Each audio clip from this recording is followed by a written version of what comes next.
a shark swimming in the sand! Miss, sharks can't swim in the sand! I saw it! You must be talking about shallow water stuff, right?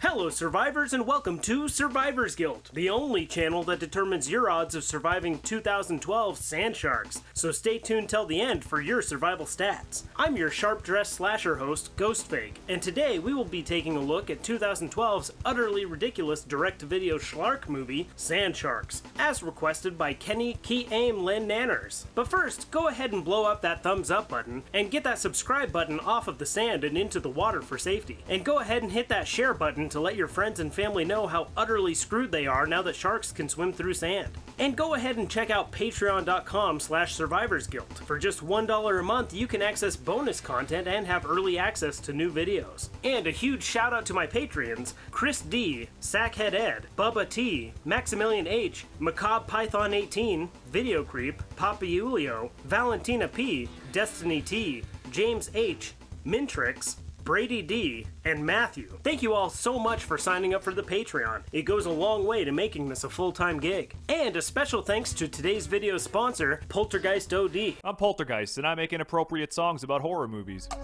So basically, I just came to see some naked D's and A's for free.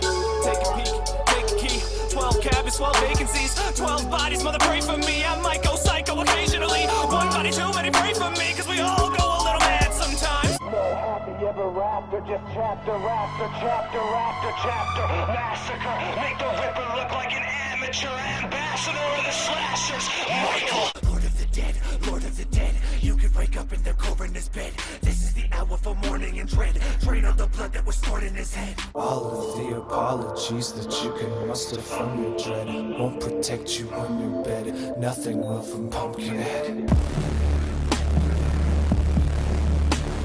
This is not a dream, baby. This ain't Halloween, baby. When I'm on the scene, this is what we call a scream, baby. Subscribe on YouTube at Poltergeist OD. Follow me on Instagram and the Slasher app at Poltergeist_OD. If you are a huge fan of horror-themed rap, then you're gonna love Poltergeist OD. Sand Sharks, written by Joe Benkis and Cameron Larson, and directed by Mark Atkins, starring Corin Nemec, Brooke Hogan, Vanessa Evigan, Eric Scott Woods, Gina Holden, and Edgar Allan Poe IV. Sand Sharks is about the small island town of White Sands that gets ravaged by a new sand-swimming breed of shark. We open up to a couple of dudes dodging opening credits while they ride their dirt bikes in the sand dunes of White Sands, when one of them wipes out and can't get his bike started back up and ends up starting our meat bank deposits when he sands in our meat bank at deposit number 1. His buddy comes looking for him and finds his bike and gear, but no sign of his buddy. But then he finds a sand shark, and when he tries to escape, he finds himself in our meat bank at deposit number 2. We cut over to Jimmy Green, who is on his way to see his dad mayor for a game of pitch,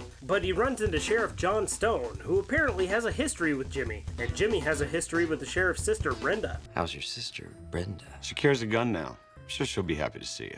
Jimmy meets with his dad mayor, Mayor Greenberg, and pitches to him an idea that could revive this dying island. He pitches a Burning Man-like festival that will be called the Sandman Festival, and that the money that they make from it will save the town. Do you practice that speech?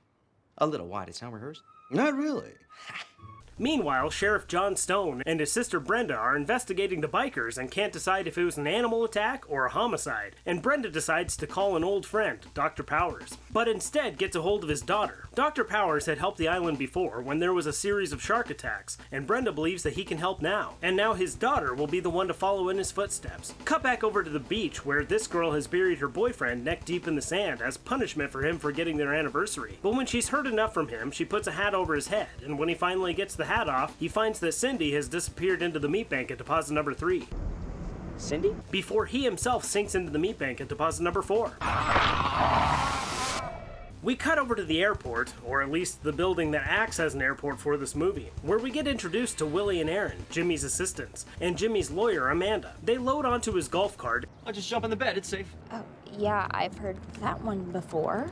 and Jimmy takes them to the beach where they plan out the Sandman Festival. And while Jimmy shows them the beach, he runs into Sheriff Stone and Deputy Brenda Stone. And while they catch up, we find out that this isn't the first festival that Jimmy has tried to throw on the island. And we find out that the last time Jimmy threw a party, 15 people died. You're the reason we're off the map, Jimmy. 15 people died the last time you threw this island a party. Which means that those 15 people land at deposits 5 through 19 into the meat bank. And while this group is expositioning, this couple on the beach is doing whatever this is, wakeboarding? Before the boyfriend gets devoured into the meat bank at deposit number 20. John and Brenda run with the girl down to the beach where she says something jumped out of the sand and ate her boyfriend. Sheriff Stone immediately debunks her ridiculous claims using science.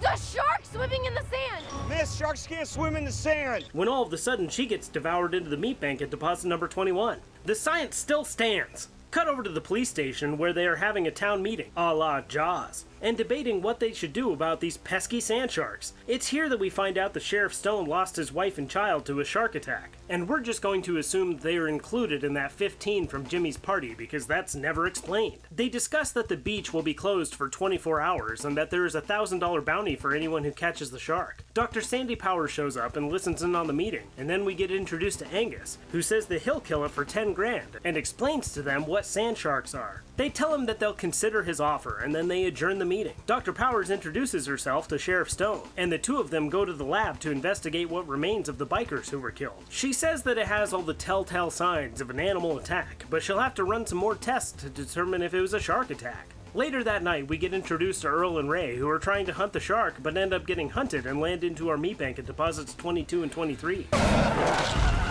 The next day, Deputy Stone and Dr. Powers find their remains, and while Dr. Stone looks for clues, Brenda tells Jimmy to get one when he shows her that he got a contract from his dad mayor to have full access to the beach whenever he desires. She lets him know that the beach is closed for 24 hours regardless of who signed the permit, and Jimmy lets his assistants know that they are going to have to move forward with the Sandman Festival anyway. Willie warns that no one will want to party on a beach with sharks on the loose, but Jimmy tells them to leave that to him. Cut over to the lab where Dr. Powers is analyzing a tooth that she found and figured out that it resembles that of a sand tiger shark, but does not actually belong to any known species of shark, and also explains to Sheriff Stone that it belongs to a juvenile shark, but is larger than any great white shark tooth that she's ever seen. Just then, the sheriff hears over the radio that he needs to go to the docks ASAP, because they caught a shark. At the docks, Dr. Powers investigates the shark and determines that this isn't the shark that they are looking for, and we learn that this was a favor called in by Jimmy to his pyrotechnic buddy, Sparky, who took it from a film he was working on called Shark Attack 3D, and that this shark has been dead for over a week, so the beaches will remain closed. That evening, one of the sharks destroys a power line, causing an island-wide power outage, and Brenda takes Jimmy into custody because they found his associates meddling on the beach. And while Sheriff Stone interrogates Sparky, Dr. Powers takes sand pulls, that's samples of sand, before being surrounded by a sand shark, before Sparky, in spite of having a hand cannon aimed at him, walks off to restore power to the island. Sheriff Stone notices Sandy's situation and sets out to save she. How is that for alliteration? Sandy shoots at the shark, sand swimming towards Stone, and the two get off the sand before it's too late. The mayor decides that it's best if they keep the beaches closed, but while delivering his hero mayor speech, he gets devoured into the meat bank at deposit number 24. And while they gather themselves after what they just witnessed, they notice Sparky standing on the sand getting ready to plug the island back in. They try to warn him, but he ignores them and plugs himself into the meat bank at deposit number 25, when a sand shark bites onto him and the wires, causing the shark to explode also. Sand sharks,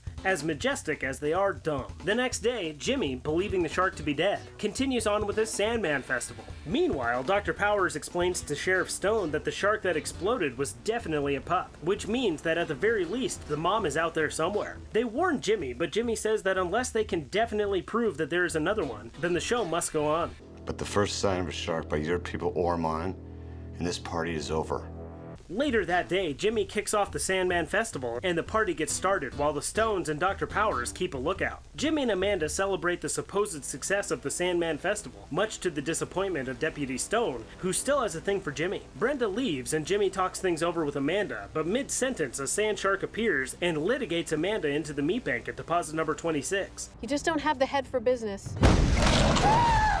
Jimmy's assistants show up to celebrate the supposed success of the Sandman Festival when they see Amanda's severed head on the ground. Willie tells Jimmy that they need to cancel the party, and Jimmy and Aaron tell Willie that the show must go on. But when Willie goes to warn everyone, Aaron knocks him out. She lets Jimmy know that he can get back to the party and she'll clean up the mess. But after Jimmy leaves, she attempts to move Willie into the trailer, but a sand shark appears and she offers Willie as a sacrifice so that she can get to safety, offering Willie into the meat bank at deposit number 27. Flashback over to the beach where the partygoers are listening to the same 10-second clip played over and over for the entirety of the festival, when Sheriff Stone sees something suspicious and runs over to check it out. It turns out to be a literal shark made out of sand, but Sheriff Stone, like a real jerk, destroys it anyway. A little later, this co-ed shows up looking to score some X from these dudes, but ends up scoring a deposit instead, scoring herself into the meat bank at deposit number 28, causing the festivalers to devolve into panic as a school of sand sharks starts making deposits left and right. Deputy Stone tries to warn the crowd to get off the sand, and then we see this girl mocking her all the way into the meat bank at deposit number 29. We then see tie-dye guy tie-dyeing into deposit number 30, this guy dragging into the meat bank at deposit number 31. Brenda catches up with Jimmy and the two flee towards the blacktop. Brenda gets bit in half by one of the sand sharks and Jimmy drags her to the cruiser where Jimmy tries to put her guts back where they belong before confessing his love for her, at which point she calls him a jerk and then enters our meat bank at deposit number 32. Meanwhile, Sheriff Stone and Dr. Powers lure the sharks away from the group and get on some rocks for safety. Sheriff Stone calls for Brenda but gets Jimmy instead, who delivers the bad news about his sister. Jimmy admits that he knew that there was another shark on account of the fact that it killed Amanda, and Sheriff Stone admits that he's going to kill Jimmy, and he then fills us in that his sister is included in 15 people who died during all the hubbub, which means that we only counted 5 of those, and I don't think that he is lying. So we are going to add another 10 more deposits, accounting for deposits 33 through 42 into our meat bank, before Dr. Powers steals one of my lines from the Deep Blue Sea 1 Survivors Guild.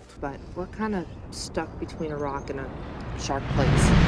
Sheriff Stone contacts Jimmy again, and he asks him to head to the docks to get the kids off of them before the sharks get to them. Jimmy gets to the dock and warns the kids to get away from them. He then sees some dudes on the sand who turn out to be pranking him, and as they laugh, he warns them before giving up. Get off of the beach because, oh my god, you guys are idiots. And lets the sand shark take them, taking them into the meat bank at deposits 43 and 44. Angus shows up and tells Jimmy to go get some firepower, and the 4 of them meet up to hatch a plan. Angus takes them back to his bunker thing and explains that he wants to lure the sharks there and then melt the sand with electricity to trap them. They decide to use the speakers from the festival to lure the sharks to the area. They hook up the speakers and spread the napalm and head into the bunker to prepare for the sharks. The sand sharks show up, but when one of the speakers loses its connection, the sharks start leaving. Jimmy decides that he will be the one to go out and plug the speaker back in. Jimmy runs to the speakers and climbs up on top of them and finds the disconnected cable. Unfortunately, it's been severed, so he can't just plug it back in. So he decides to do the next best thing. He jumps onto the sand and sings "Row, row, row your boat" while running around to keep the sharks in the area. And the trio waits until the trio of sand sharks turn Jimmy into a sand angel at deposit number 45 into our meat bank.